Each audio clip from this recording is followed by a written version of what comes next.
코로나가 사라지는 그날까지 마스크가 필요 없는 그날까지 일상을 되찾는 그날까지 우리가 간다. 코로나 버스터. 코로나 잡으러 나왔습니다. 코로나 버스터즈 1호 중앙대 약학과 서울대학 교수님, 2호 과학 전문 코로나 전문 기자입니다. 강양구 TBS 과학재난팀장, 그리고 그냥 최지은 아나운서 나왔어요. 네, 안녕하세요. 반갑습니다. 네, 반갑습니다. 그냥 나왔습니다. 그냥.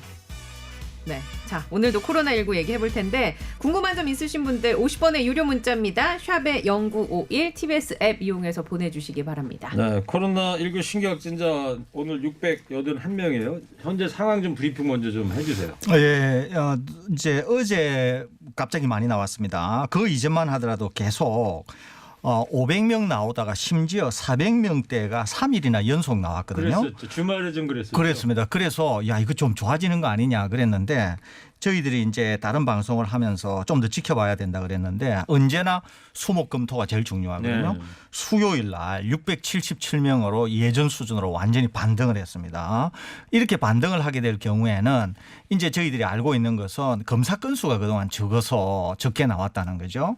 그러면은 실제로 이렇게 많이 나오게 될 경우에는 검사 건수가 적어서 실제로 확진되어야 되는 사람들이 확진이 안 됐을 가능성이 많다는 겁니다. 아니나 다를까 오늘은 좀 더 많이 나왔거든요. 국내 발생만 보면은 한 20명 가까이 많이 나왔습니다. 네. 내일 모레까지 해서 토요일까지는 다소 더 많이 나올 가능성도 있습니다. 그래서 며칠 동안은 나빠질 가능성이 있으니까요. 종합적으로 말씀드리면 한때 다소 적게 나왔던 것은 실제로 진정 상황이 아니었다는 것. 그리고 지금도 여전히 계속 확진자 수는 한 600명대 부근에서 나오는 게 통상적이다. 그렇기 때문에 어디를 가시든지 간에 마스크 하시고 주의를 하셔야 되는 상황이고 백신 접종이 훨씬 더 많이 일어나기 전까지는 다소 주의를 기울여야 될 상황이 지속이 될 가능성이 있다. 이렇게 정리할 수 있겠습니다. 이달 말까지 이제 그 바이든 백신 100만 명분 들어오면서 이제 1,400만을 목표로 하고 있잖아요. 이달 말까지. 그러면은 조금 7월부터는 좀 약간 뭐 희망이 좀 보일까요? 상당히 좋아질 가능성이 많습니다. 왜 그러냐면 우리는 지금 백신 접종이 거의 13% 수준밖에 안 되거든요. 네. 그럼에도 불구하고 확진자 양상으로 보거나 중환자 또 사망자 상황으로 보면은 백신 접종이 30%에서 40% 정도 일어난 국가와 유사합니다. 그것은 왜 그러냐면은 우리 국민들께서 그만큼 방역에 협조하시고 마스크를 잘 착용하기 때문에 그렇거든요. 그러면 6월 말까지 1,400만 명을 접종하면 우리는 얼마 정도 되느냐 하면은 전 국민 대비 27% 정도 됩니다. 그런데 27까지? 예, 1차 변곡점이 어디에서 생기느냐 하면은 다른 나라 예를 보면 1차 접종이 25% 수준 정도 되면은 일단 변화가 생기거든요. 진정세가 됩니까? 그렇습니다. 그런데 우리는 마스크 착용을 잘한다 그랬잖아요. 그러면서 25% 접종이 되면은 더 좋아지겠죠. 그런데 6월 말까지 1,400만 명을 접종하게 되면 우리는 오히려 25%를 넘어서 27% 수준이 되는 거거든요. 그렇죠. 거기에다가 마스크를 착용하니까 우리는 만일에 지금의 접종 일정대로 그리고 국민들께서 협조하셔서 상당히 속도감 있게 백신 접종이 되면은 7월 달 정도부터는 눈에 띄게 좋아질 겁니다. 알겠습니다. 그것을 확실히 느끼실 수 있을 겁니다. 예. 좋습니다. 질문 하나 소개를 해드릴게요. 2366번님이 조금 전에 주셨는데 민방위 대원이라 얀센 백신을 14일에 맞는데요. 이 백신도 아스트라제네카 백신처럼 몸이 많이 아플까요? 타이레놀 준비해야 할까요? 라고 주셨습니다. 몸이 아플 가능성이 있습니다. 얀센이? 네, 얀센이. 왜냐하면 얀센은 기본적으로 아스트라제네카와 유사한 백신이고요. 그리고 아스트라제네카랑 결정적으로 다른 점은 아스트라제네카는 2번 맞는데 얀센은 1번 맞는 거거든요. 근데 이제 얀센 CEO가 이야기를 한 적이 있습니다. 얀센도 2번 맞을 수 있다. 그래요? 예, 왜냐하면은 아스트라제네카도 원래 한 번으로 기획이 되었다가 화이자나 모더나가 효과가 좋을 것 같으니까 한 번 더 접종하는 곳으로 바꾼 것이거든요. 그러니까 얀센도 사실은 한 번 더 맞으면은 아마 방어 효과는 더 커질 거예요. 그런데 기존에 나왔던 모더나, 화이자, 아스트라제네카가 2번 맞는 백신들이기 때문에 한 번 맞는 것에 힘을 줘가지고 이제 마케팅 전략으로 삼은 것입니다. 이제 그렇기 때문에 기본적으로 첫 번째 접종할 때 아스트라제네카와 유사한 부작용이 나올 가능성이 크고요. 그래서 이제 경우에 따라서 다르겠습니다만 어떤 분들의 경우에는 아스트라제네카 1차 접종 맞을 때 이상 반응이 있었던 것처럼 이상 반응이 있을 가능성이 있습니다. 그렇기 때문에 보통 백신 접종 후에 한 12시간 정도 지났을 때 이제 이상 반응이 생기신 분들 같은 경우에는 가장 심해지거든요. 그래서 백신 접종하고 한 5시간 정도 지났을 때 몸 상태가 약간 좀 찌뿌둥해지기 시작한다 싶으시면 주무시기 전에 타이레놀 한 알이나 2알 먹고 주무시는 것을 권장해 드립니다. 뭐 타이레놀 말고도 한 70여 가지가 있다는 네, 거 그렇습니다. 아니에요? 그러니까 정확하게 말하면 아세트아미노펜 성분이 들어있는 진통제를 복용하시면 됩니다. 네. 그 얀센 백신은 제가 약간 혼동이 돼가지고 이번에 바이든 백신으로 온 거잖아요, 그죠? 네, 그렇습니다. 5일 날 도착한다는 거예요, 토요일 날. 네, 그렇잖아요. 네. 그럼 처음 맞는 거죠, 우리 얀센은? 아닙니다. 맞습니다. 얀센은 그죠? 처음 맞는 거죠. 지금 미리 그러니까 이제 예약만 미리 받은 거죠. 그렇죠. 그러니까 네네. 얀센 백신 100만 명분 바이든이 제공하겠다는 네. 거는 네네. 전군 55만 명하고 민방위 예비군, 대원 민방위. 예비군이 네네. 이제 접종을 하게 그러니까 돼요. 우리나라에서는 처음이고 미국에선 이미 많은 분들이 맞았었고 예, 미국에서는 1,000만 명 이상이 접종이 된 그런 네. 백신입니다. 예. 지역 상황으로 넘어가면 대구 얘기가 좀 많이 나옵니다. 변이 바이러스가 거기 깔려 있을 가능성이 있다고 하던데 이건 어떻습니까? 예, 뭐 최근에 이제 일부 지역, 그러니까 대구 지역이라든지 다른 일부 지역, 대구 옆 밑에 있는 지역 이런 지역에서 일부 변이 바이러스, 그러니까 이제 특정 군에서 먼저 감염이 되어서 전파시킨 양상의 그런 변이 바이러스가 이제 검출되었다 이런 것들인데요. 그러니까 실제로 검출이 되었으니까 검출되었다 이렇게 볼 수는 있습니다. 그러는데 이제 이 변이 바이러스가 중요한 것은 뭐냐면은 우리나라 어디에서든지 주류 변이체가 된 적은 없다는 거죠. 첫째 하나는. 두 번째는 외국의 상황을 보게 되면은 백신 접종이 충분히 일어난 곳은 변이든 변이가 아니든 또 좀 쉽게 말씀드리면은 변이 할아버지든 상관없이 다 지금은 백신으로 통제가 되는 것이거든요. 그래요? 그렇기 때문에 변이를 걱정하실 이유는 하나도 없습니다. 초창기 우리가 잘 모를 때는 변이 그러면 깜짝깜짝 놀래고 그러니까요. 이랬는데 영국, 이스라엘, 남아공, 미국, 남아공, 브라질. 또 브라질에서조차 적극적으로 백신 접종이 된 데는 다 지금의 변이 바이러스가 통제가 다 되고 있거든요. 그렇기 때문에 변이 바이러스에 대해서는 너무 걱정하실 필요 없다는 말씀 다시 드립니다. 예.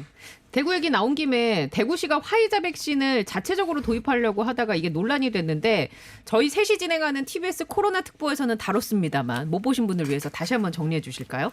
네, 이제 제가 이제 뭐 여러 각도로 그 취재를 해봤는데요. 이게 참 좀 이렇게 정말 여러 가지 생각을 해보게 하는 그런 해프닝이라고 할 수 있겠습니다. 그러니까 이제 대구 같은 경우가 어떤 문제가 있냐면 그 고령자들의 백신 접종 예약률이 굉장히 낮습니다. 다른 지역보다. 다른 지역에 비해서 이제 그래서 이제 대구의 권영진 시장 같은 경우는 굉장히 걱정을 많이 했겠죠.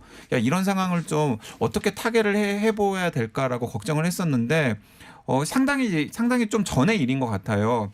그 대구 옆에 뭐 의료기기라던가 이제 의료와 관련된 이제 단지가 하나 있거든요. 이제 그 단지에 뭐 기업인도 있고 뭐 의료기기를 뭐 수출입하고 있는 분들도 있지 않겠습니까? 근데 이제 그런 분들을 통해서 이 권영진 시장에게 어떤 정보가 흘러 들어왔냐면 화이자 백신 3천만 명분.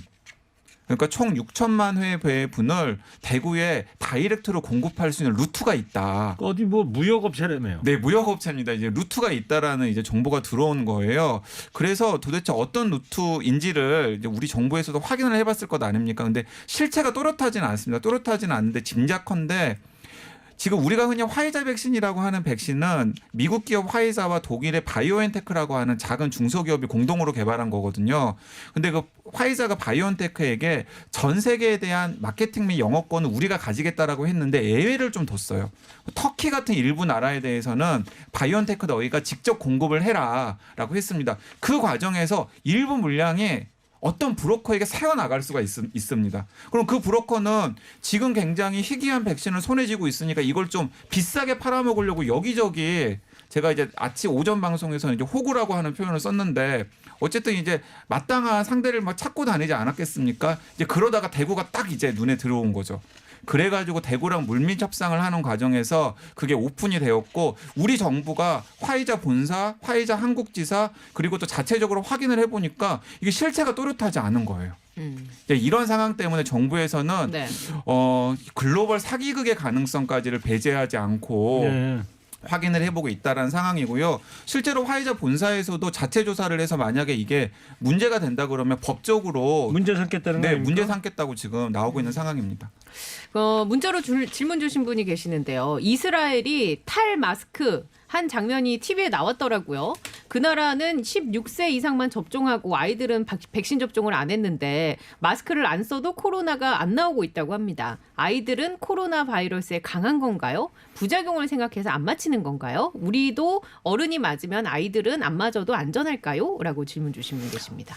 질문이 여러 가지를 많이 담고 있는데 우선 하나씩 좀 짚어보겠습니다. 이스라엘인 경우에는 전 세계에서 백신 접종을 굉장히 과감하고 과단성 있게 한 국가 중에 하나입니다. 그래서 지금 이스라엘 같은 경우에는 2차 접종까지 마친 분들이 거의 55에서 60%에 이릅니다. 전 세계 최고 수준입니다. 근데 뭐 이스라엘은 인구가 한 800만, 900만밖에 안 930만 정도 네. 됩니다. 그러는데 이스라엘은 중요한 거는 이제 2차 접종의 비율이라는 거죠. 네. 2차 접종 비율이 거의 55에서 60% 정도 되면서 백신을 접종했든 백신을 접종 안 했든지 상관없이 실외에서는 마스크를 다 벗을 수 있도록 했고요. 실내에서만 이제 마스크를 착용하도록 하고 그다음에 특정 국가들을 여행하는 데 대해서만 제한을 두는 그런 조치를 시행하고 있고 나머지는 상당한 제한 조치를 다 해제를 했습니다. 그렇죠. 이것은 거의 이제 전 국가가 집단 면역에 거의 도달했다라고 하는 판단 때문에 그렇습니다. 그러는데 잘 아시다시피 언제나 바이러스가 많으면은 변이 바이러스도 많거든요. 이스라엘도 꽤 많은 변이 바이러스가 있습니다. 그럼에도 불구하고 아까 말씀드렸죠? 백신으로 다 통제가 된다고. 그래서 이스라엘은 굉장히 좋아졌습니다. 자, 어린아이들 같은 경우는 어떻게 되느냐 하면은 화이자 백신인 경우에는 허가가 나기를 16세 이상이니까 16세 이상은 화이자 백신으로 다 마친 거예요. 그러는데 이스라엘에서는 어떤 임상시험도 또 했냐 하면은 12세부터 15세까지 뿐만 아니라 임신부에 대해서도 일부 임상을 한 국가가 이스라엘입니다.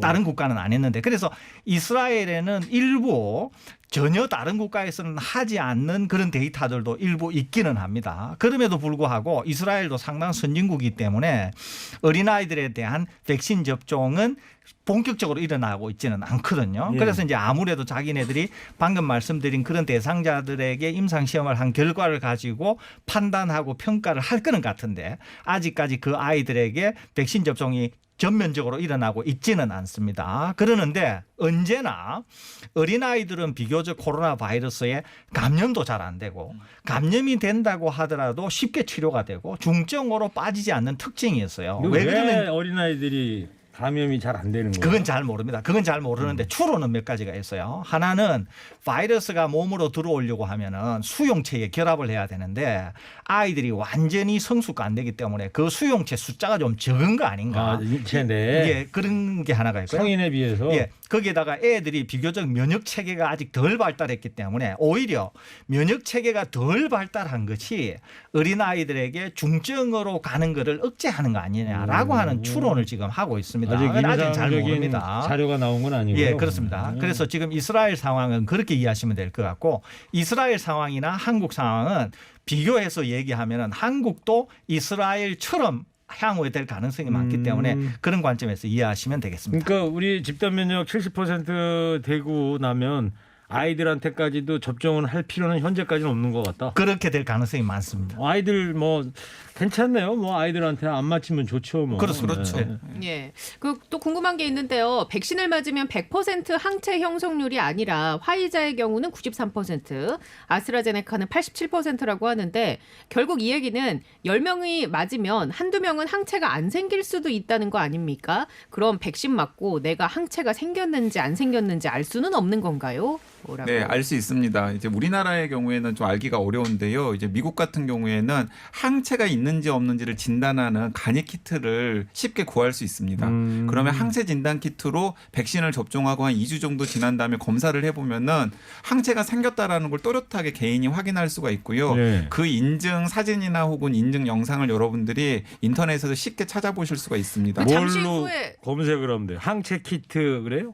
네, 뭐 항체 자가 진단 키트 이런 걸로 검사를 해보면 알 수 우리나라 있습니다. 키트는 그거 아니에요. 내가 감염됐는지 여부를 알아보는 네, 건데. 근데 우리나라에서는 지금 개인이 쉽게 구할 수 있는 자가 진단 항체 키트가 허가된 게 없는 것으로 알고 있어요. 우리나라에서 굳이 그런 게 필요가 예. 없기 때문에. 네. 그 잠시 후에 만나볼 송은혜 씨 부모님이 미국에 계신데 이 자가 키트로 검사했을 때 그때 항체 형성됐다고 했었잖아요. 그랬지 맞아요. 예, 예. 그런데 이제 백신을 접종하면은 대부분이 거의 100%가 다 어떤 식으로든지 간에 몸의 면역 반응에 의해서 보호를 할 수 있는 여러 가지가 구비가 되어 있는 상태거든요. 그렇기 때문에 혹시 내가 항체가 생기지 않은 건 아닐까라고 걱정하실 필요는 없어 보입니다. 예. 네. 알겠습니다. 자, 오늘 코로나 버스터즈 여기까지 하고요. 자, 잠시 후에 청취자 여러분들을 위한 코로나 힐링 콘서트 시간을 갖겠습니다. 오늘은요, 아까 예고해드린 대로 팝 소프라노 월간 송은예의 시간인데 오늘 송은예 씨 말고 이 바리톤 황호수 씨가 함께 오셨습니다. 아까 저 잠깐 쉬는 시간에 두 분이 여기서 연습하는 거 제가 들었는데 와 정말 환상해. 엄청났습니다. 네. 맞습니까? 자 잠시 여기 저 소개 좀 해드리고 지금 시각 예. 3시 26분입니다.